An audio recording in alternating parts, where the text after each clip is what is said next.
Welcome back to AFTV, everyone. Welcome to another In Focus. As I mentioned on the last video, Gabriel Magalhaes, go check that out. Really enjoy breaking down just what I love about him and the season he's having, and yeah, everything surrounding his start at Arsenal. We're going to do a similar thing at with Bukayo Saka. We're going to go through how it started, his journey to where he is now, but also just appreciate the level he is operating on, the job he has to do.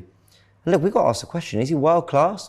Maybe he was hesitant to kind of say that before, but I think he is. And I think the answer to that question is because you struggle to find many right wingers in the world better than him right now. So let's break down his story and why he is so impressive. He's still only 21 years old, and he came into the team at, I think, 18 or something, maybe got a debut at 17, I believe, in the Europa League.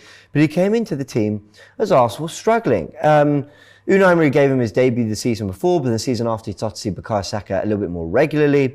As I said, it was Emery that gave him his game time. Emery loses his job. Arteta comes in, and suddenly you're seeing Saka deployed really at left back. Injuries to Kieran Tierney. I think Kolasinac had a few injuries as well, and Bukayo Saka was just having to do a job there. A left-footed player who had lots of flair, lots of energy, could get up and down, was having to learn his trade in a position that isn't familiar to him. And now, if you were to see Bukayo Saka at left back now, you'd think, really? Not to say he can't do the job. I mean, hell, he's played right wing back a few times in the recent 8 months or whatever.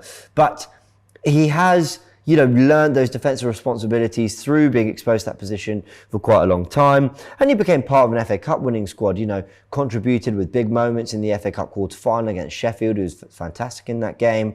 Didn't play or didn't start in this semi-final and the final, but was a big part of that squad, no question. You think of his assist for Martinelli, or was it Martinelli or Nketiah? I think it was Nketiah in the win at Bournemouth. He played his part, FA Cup winner, absolutely fantastic. As I mentioned, he had a run in different positions. He eventually finds his spot on the right wing as Smith Rowe, but it comes into the 11 as well. We signed Martin Odegaard. There was kind of less need to then deploy him in central areas, which we'd seen at times. Bukayo Saka then cements his spot on the right, mainly in the 2020-21 season. And then he goes to the Euros. Now, the key thing with this is that Arsenal finished 8th in the league. People weren't paying attention to how good Arsenal's players really were. A lot of them who were part of that kind of miserable run, Smith Rowe, Odegaard, Saka, Gabriel, Thomas Partey was a part of that team that had a lot of injuries. They've actually gone on to become a key part of this team now that is sitting at the top of the league. That's why I don't always judge the players by where their team is sitting in the league. And Gareth Southgate, while I'm a bit of a critic of his, didn't, and that's what I really like. He brought Bukayo Saka, and he had a real run at the Euros. Didn't start every game, but when he did really well. Had some big moments in big games, started against Germany, and I think started to announce himself on the international stage. That has carried on with a really impressive World Cup in which he scored plenty of goals, was a starter for England. Was probably one of England, if not England's best player. He was certainly up there. And he's played the last 2 seasons as a right winger. And he's been absolutely immense. Let's just remind ourselves of all the positions he has played, and we've got it here.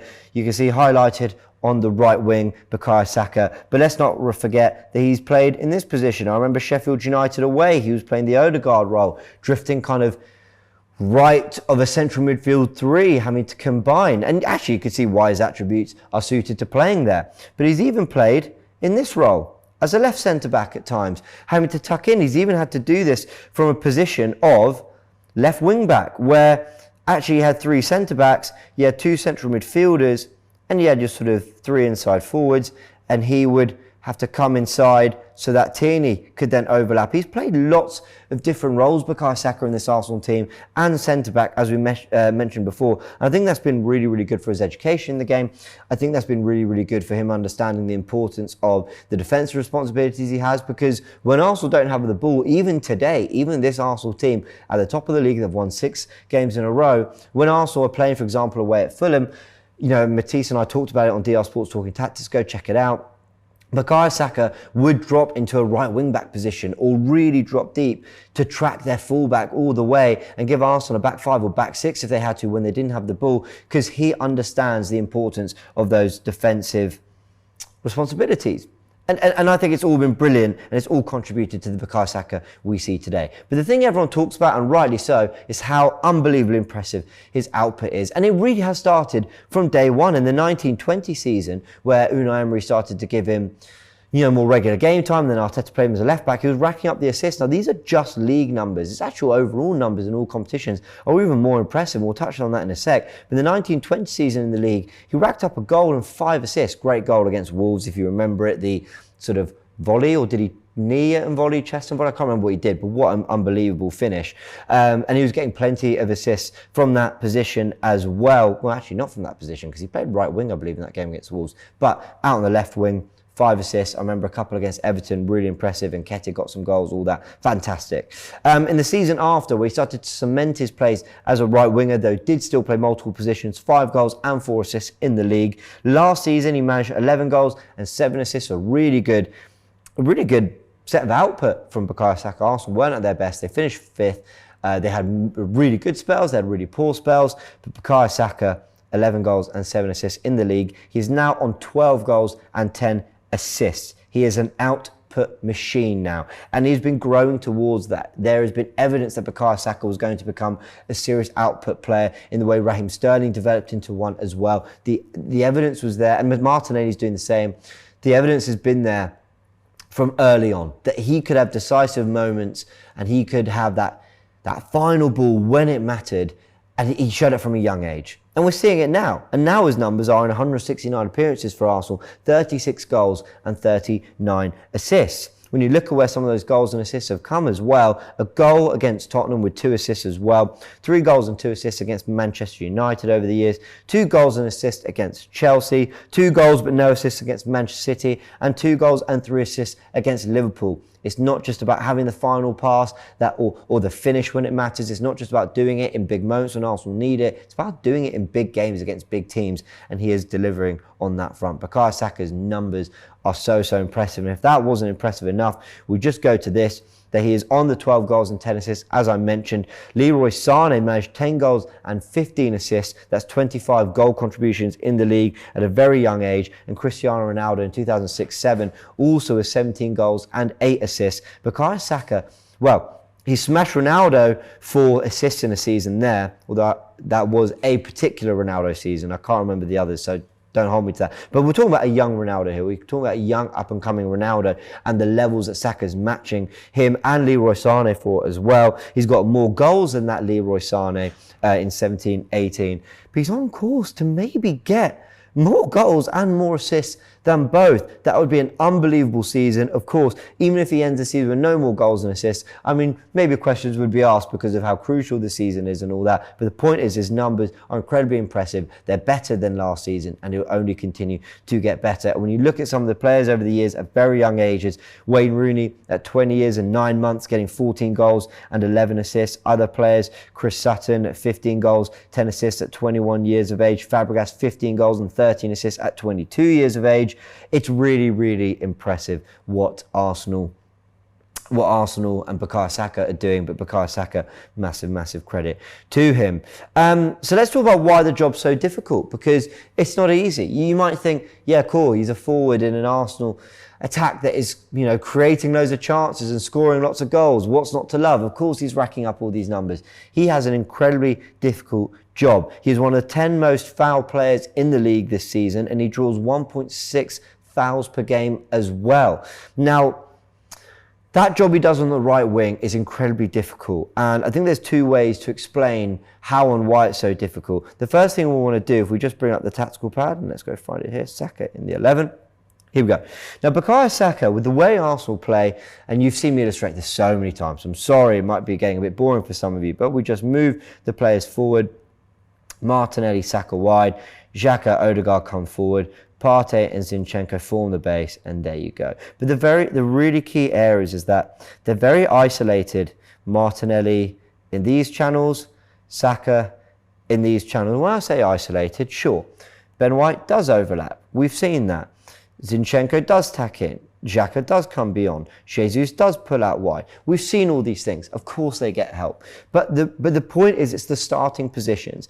These players are often hugging the touchline so that when everything is going off, and let's say Martinelli has the ball there, and Xhaka comes across, and Zinchenko, maybe Xhaka comes beyond, Jesus is there, Gabriel's got to cover the space, Partey central, Odegaard's waiting. Saka will still hug the touchline. He will be out there by himself, just waiting for the ball, saying you've got plenty of you there, you do your thing. But then when that ball is switched, maybe goes through Zinchenko, Partey, that switch ball is always on. So when Saka has to take an immaculate first touch and front up the fullback, all the other players are coming all the way across just to try and deal with Bukayo Saka. And it gives him space to run at players. And if he doesn't, then you've got Odegaard that might want to sort of combine with the Bukayo Saka, or you have a Ben White that is happy to overlap, as we've mentioned. Arsenal, it's all what's the word? Strategic, it's all deliberate to get Saka and Martinelli, because the same happens when Saka has the ball, Martinelli hugs the touchline. It's all done in a way to ensure that the wingers are given as much help as possible, as much space as they need to attack the fullback and scare the life out of them.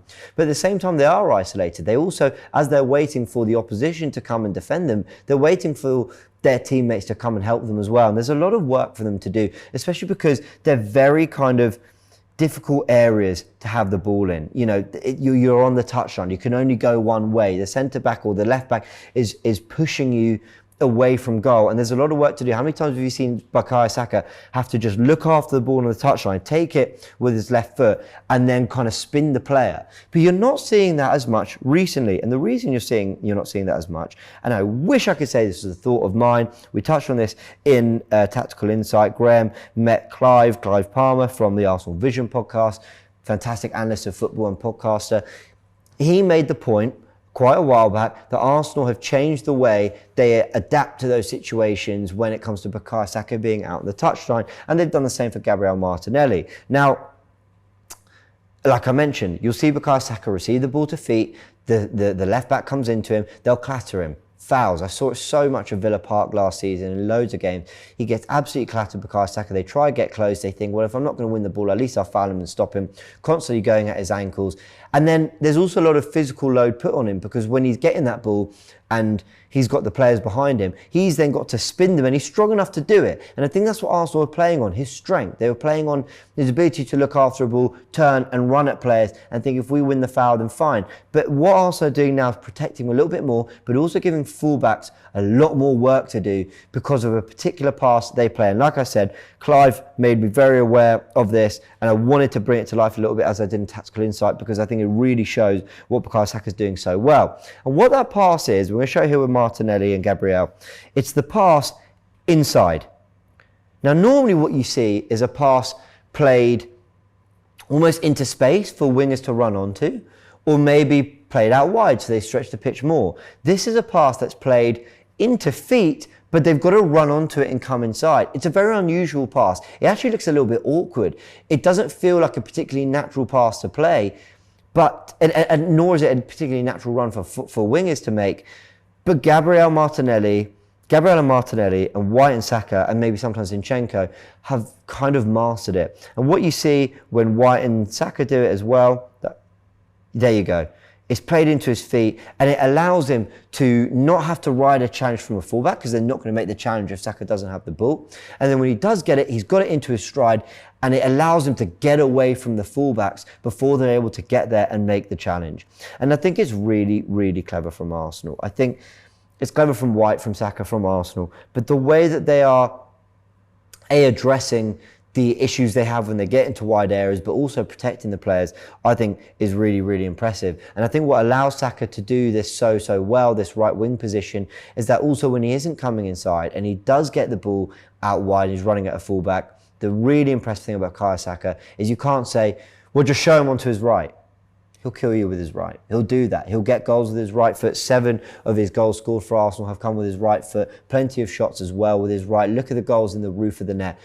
Leeds, roof of the net, right foot. Unbelievable finish. The West Ham goal that was disallowed. Right foot, roof of the net finish. The other one very recently, Everton, roof of the net finish as well. You're thinking, cool, or let him take it on his right foot. No, you won't, because he'll punish you with that as well. And he's getting assists with his right foot. Think the Emile Smith-Rowe goal against Tottenham that puts us 1-0 up. Saka's got the fullback pinned. They're thinking, cool, we'll show him onto his right. He'll go, fine, show me onto my right, and I'll deliver just as good a ball onto Emile Smith-Rowe's right foot to bury it as well. The fact that he is so complete as a player with the amount of positions he's played, complete as a player with what he can do in terms of running at players, be creative, be a goal scorer as well as a creator, but so importantly that he can do things with his right foot almost as well as he can with his left foot is what makes Bukayo Saka so unbelievably difficult to stop.